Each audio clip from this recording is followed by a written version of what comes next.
Hey everybody, Cole here with Classic Mini DIY. Today, I am not doing a single job on my Classic Mini.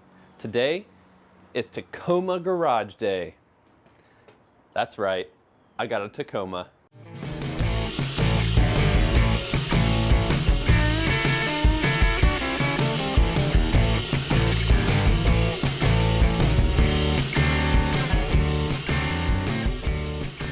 Now, don't worry guys, my channel is still Classic Mini DIY, and 99.9% of the jobs that I do on this channel will be Classic Mini jobs. My Classic Mini is out of the frame right over here.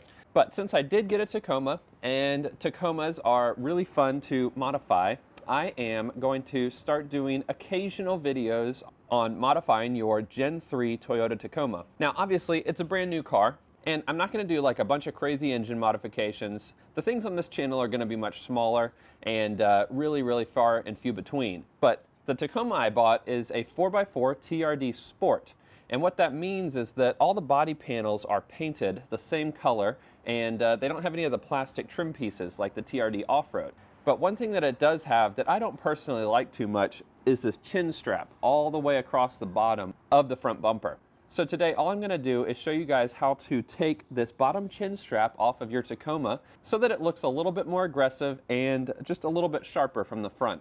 So let's dive under here. It's a pretty easy job and we can get this thing taken off of the Tacoma. Now when I said this job was easy, I wasn't kidding.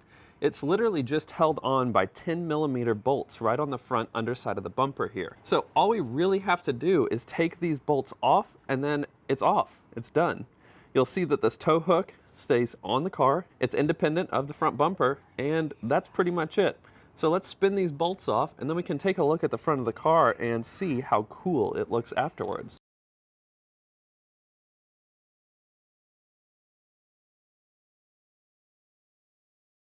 Alright, great, and that's it. I wasn't kidding, that was an easy job.